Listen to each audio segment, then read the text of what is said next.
So we have another fun Data Dialogues podcast today.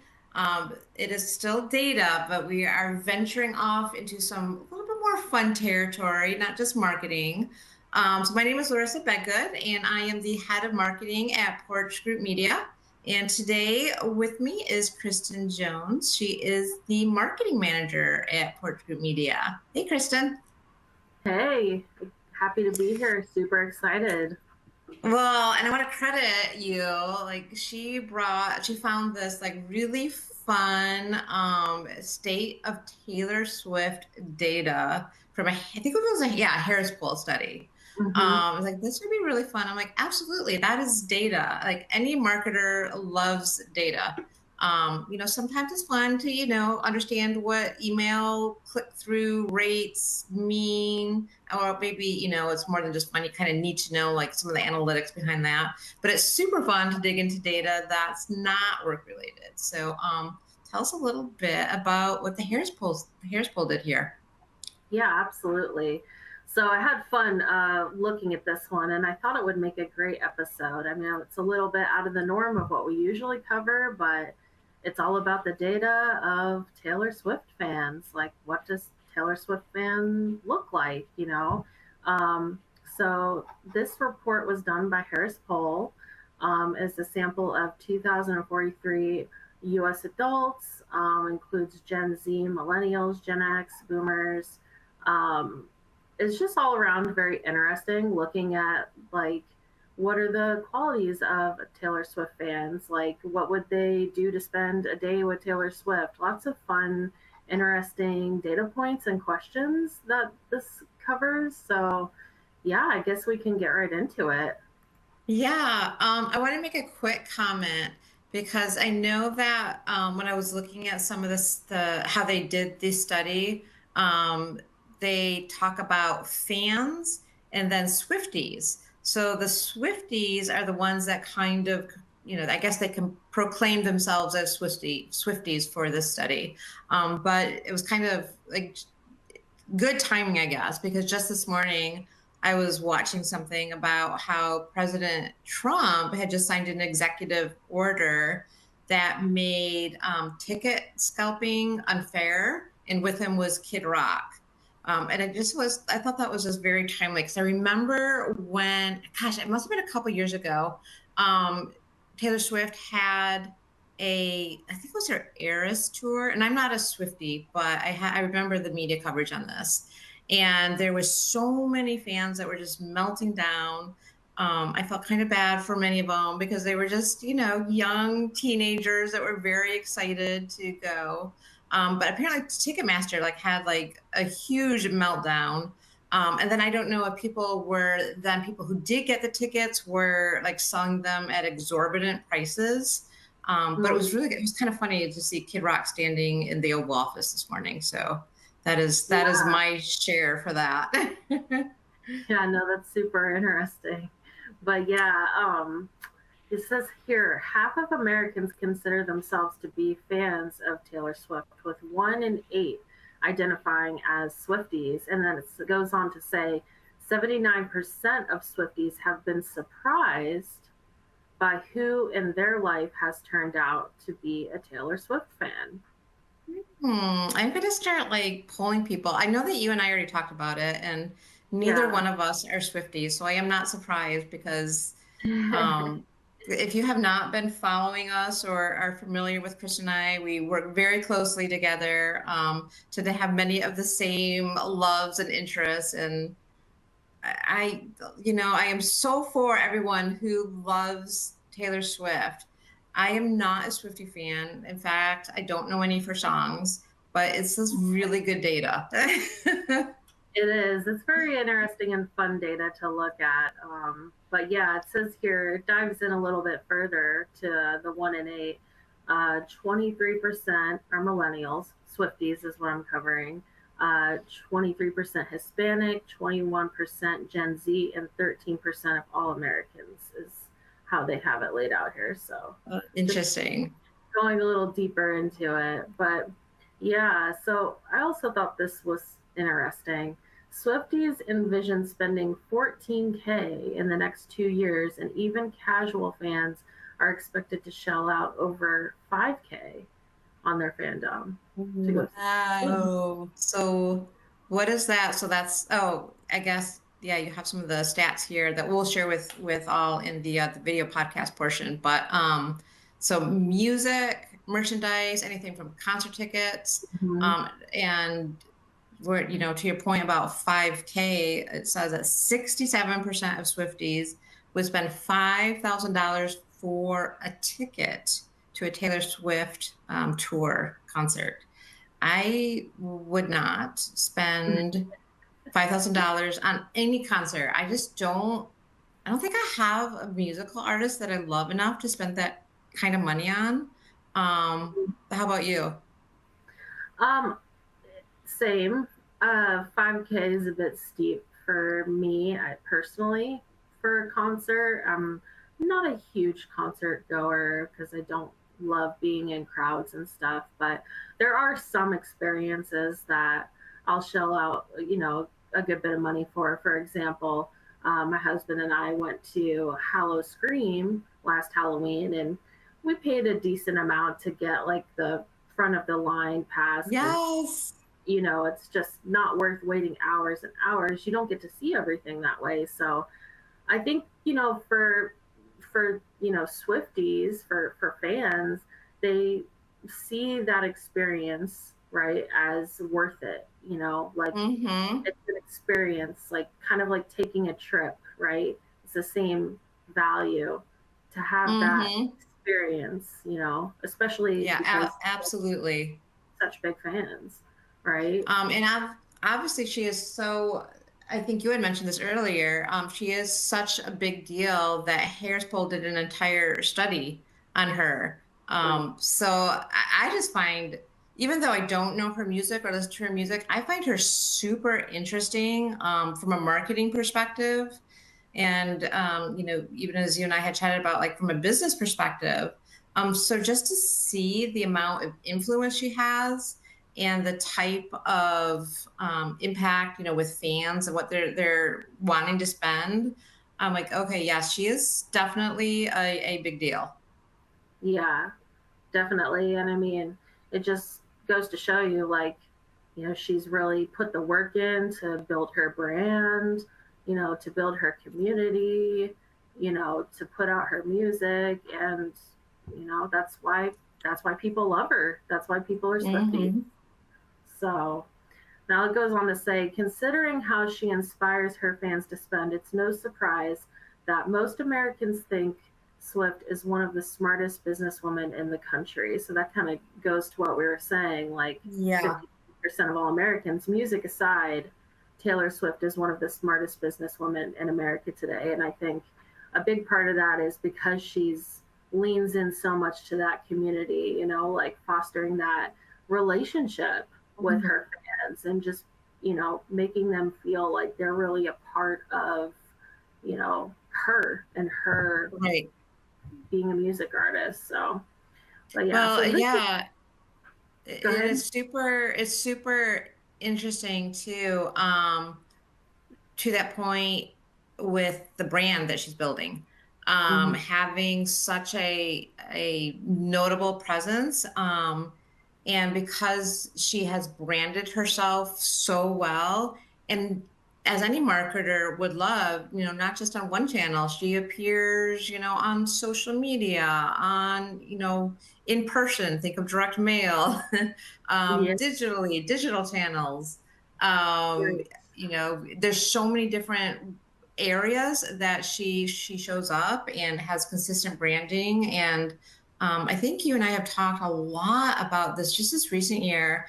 How it's more, I mean, everybody, should be liked, but it's more important with so much digital noise out there, that you really need to lean into having a brand personality. So whether you're a B2B company, a B2C company, or somebody like Taylor Swift, having a strong personal brand that people can really relate to is, that's where the winners are going to be more and more, especially with so much AI out there.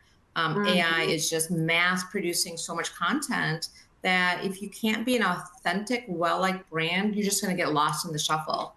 And I think that, all joking aside, it's great to dive into the Swiftie data, but it really, really is a good lesson for us as marketers. What we should be doing as any great brand, and that's being personal and authentic. Yeah, don't be afraid to show your personality. And I mean, just thinking about what you were saying, there's so much data out there now that shows, especially like in the B2B space and on LinkedIn, the importance of having a personal brand. I know we've Hmm. chatted a lot about that, but people would rather hear from people than follow the Right. company page. And I mean, because I manage our company page at Porch Group Media, I can see, the results are there. Like, yes, it's lower engagement, right? Like people want to hear from the leaders. They want to hear from the people that work there because people trust people. And it Right. all ties in with that authenticity, putting yourself out there, showing people your personality. And I mean, Taylor Swift obviously does an amazing job with that, as as a pop I, star. I do have to give ourselves kudos for taking a little bit of a tiny, tiny page out of the Taylor Swift playbook. Another one of the reasons why we wanted to do a fun podcast like this is it is important to have fun. And it is important to show different sides of your personality and joke about, what type of music you like or don't like. Um, I could sit here and tell you all day long about how great Porch Group Media's data is, but that's not very fun. So we're No, just, we're just exactly. having fun, being personable, and enjoying what other fun data is teaching us.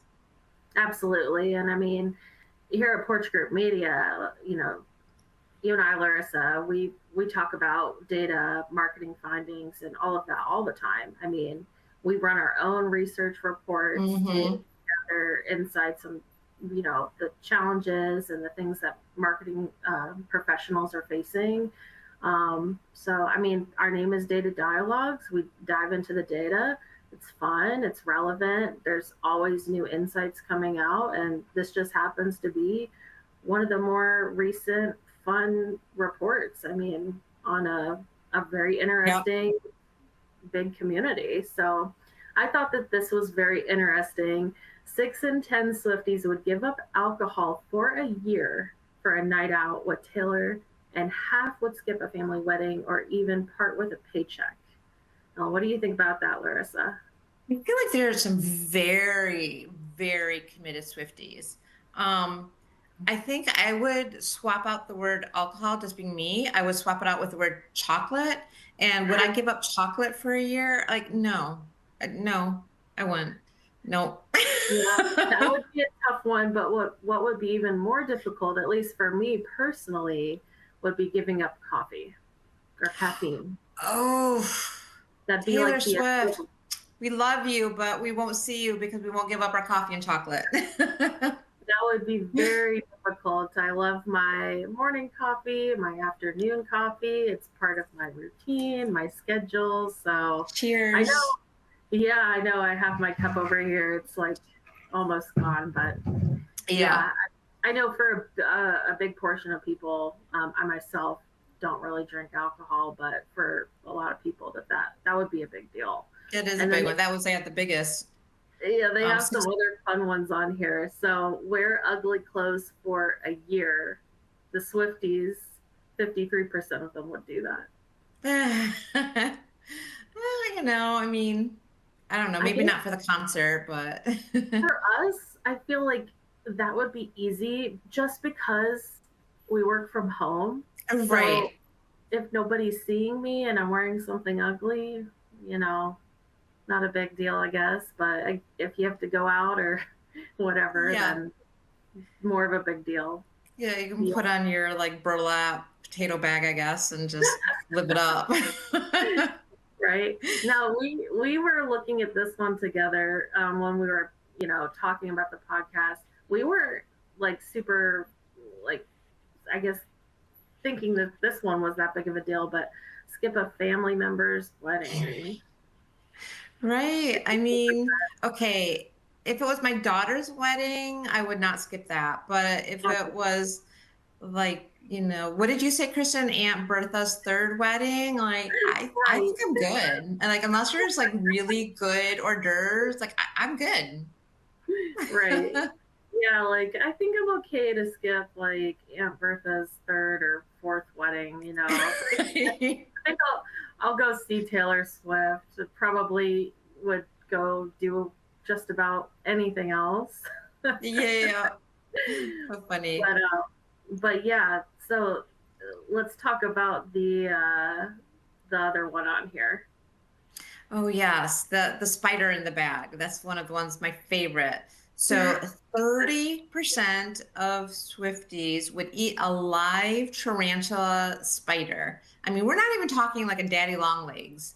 Mm, We're talking like a big tarantula. Size, I guess matters. Like a daddy long legs. I don't know. It's a little more palatable, maybe. I don't know. I don't think I'd do any of it though. I was like reading somewhere recently that daddy long legs aren't spiders or something. I'd have to Yeah, double they check feel it very. technically. Yeah, yeah. I think they. I don't think they are. I think we need to. Yeah, We need to look they that one look up. like it. Yeah, I don't Yeah. know what if they're not. Then I don't know. Are they just like What animal are they? they're like a big mosquito or I don't know. I'd have to look it up. But yeah, I don't. Comment, people. Tell us what it is. Yeah, right. Like do a little quick Google search. I would, but I don't want to Yeah, get too distracted and go down a rabbit hole on different types yeah. of An spider, arachnid rabbit hole. an arachnid rabbit hole. But I don't know. I would like honestly feel bad, like, because I love animals and like even though spiders are scary to me, like I would be sad eating a live tarantula. Just Yeah, I don't think I could do it either. mm-mm. I do have to tell you, I feel like we've gone down a little bit of a rabbit hole, but that's okay. Because I have to share this story. Like when I was younger, like last week or like a couple months ago, younger, um, that this is actually true. So maybe it was like last year, but there was a spider in my bathroom, and I thought it was so cute, like Charlotte, the spider, Charlotte's Web, the I remember spider. you telling me this. I Yes, remember. yes, yes, yes. So I actually was like, gosh, is it getting enough to eat? So I went outside. I live in Florida. There's plenty of bugs. I captured, a couple little bugs and put it in the web just so I could watch it attack, and spin it around. And I was like, ooh, very cool. So I didn't eat it either. I left it, and I felt like it was Charlotte living in my bathroom. Wait, but didn't you tell me that you found out it was a Well, brown recluse? yes. I don't think I gave you an update because then I look at the picture again and it might have been a daddy long legs. It's called a cellar spider. Oh, And that's similar. So I have to like, if I can remember, I will share the picture for the video. That's what I'll okay. do. And we'll call Yeah, her Charlotte. And then you all tell me if that is a Charlotte or a big bad wolf. I don't know. right. Yeah, it's hard to tell, I think, with that particular spider, the brown recluse, because it looks Yeah. they all look pretty similar. So, and they're small. So, Yeah, for sure. Well, that was a fun rabbit hole. Okay, on to more Taylor Swift data facts. so Swifties know everything about the pop star from her birthday down to her astrology sign.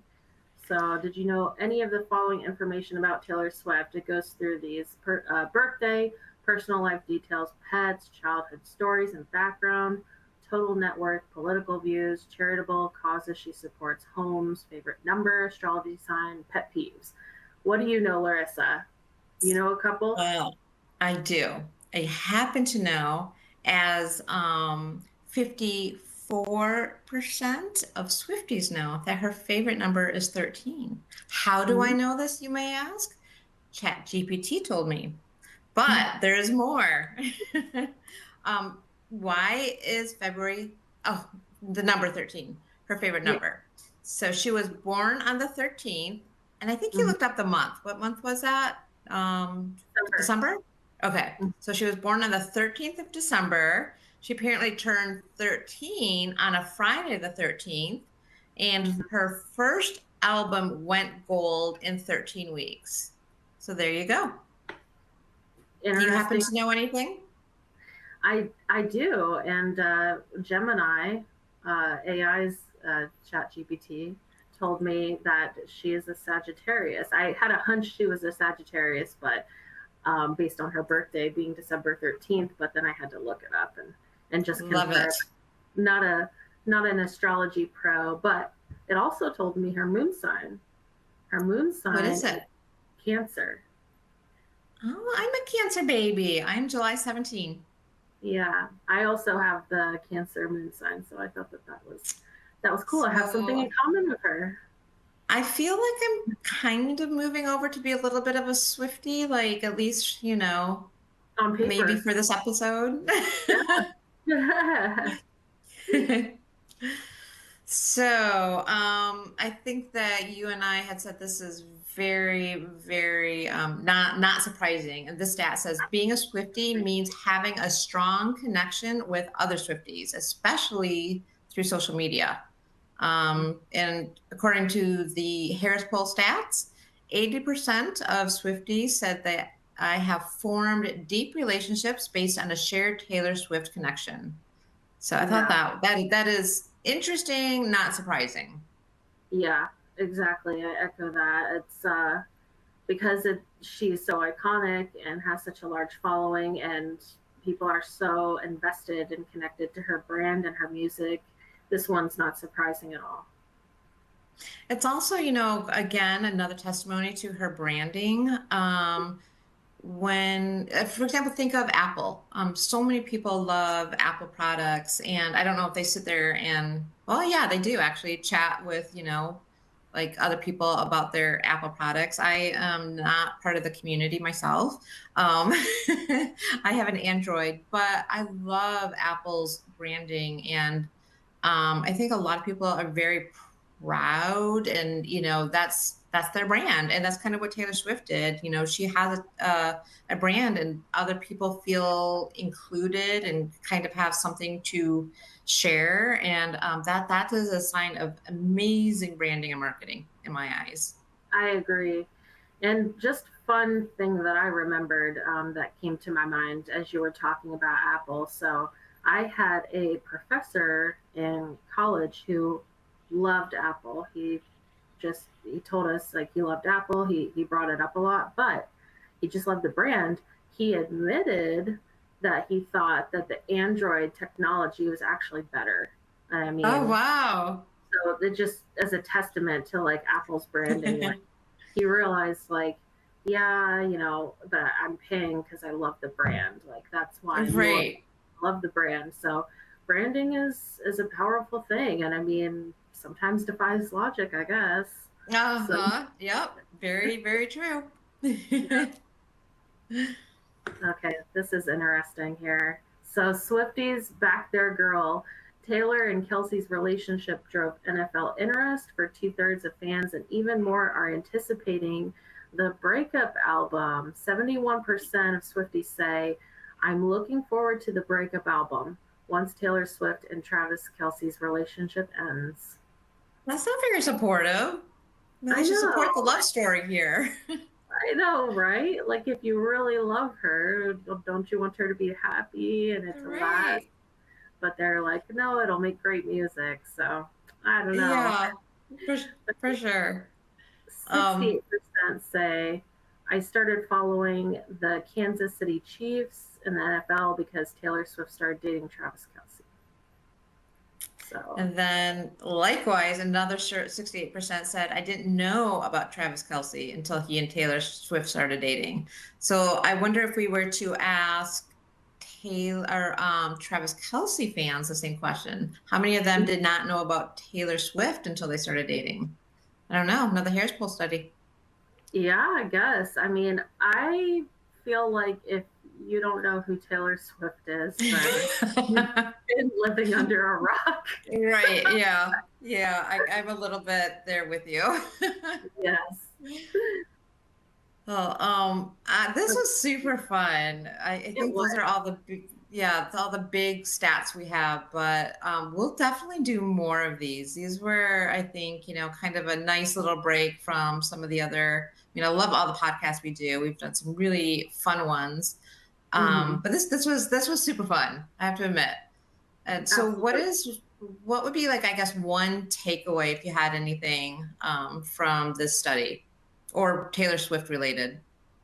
Um, I guess I realized I have something in common with her. We both have the same moon sign, so that's pretty cool. Little Yeah, I takeaway. love that. Um, just I think this research is interesting as it's such a testament to the successfulness of her brand and her building a community. I think honestly it'd be interesting to see other studies like this, for other, popular music artists, and we'll just have to see what's out there. Maybe we can cover Hmm. something fun like this again. I know I was when I was researching some content ideas for future episodes, I did come across a few interesting uh, research studies and case studies. I have to agree with you. I think for me, it was just having a newfound appreciation of how much impact she has and has been able to build up with her personal branding strategies. Um, Really kind of cool to see for any marketer, whether or not you like Taylor Swift or not. I think that she's just done an amazing job of that. Yeah. And one thing I still need to find out is if a daddy long legs is a spider. So I have something I found out and something I found out I do not know, and that is that. Yes. I'm gonna do a quick Google search after this. Oh, Okay, perfect. Well, so on well, that note, thank you all, and stay tuned for future episodes of the Data Dialogues. Take care.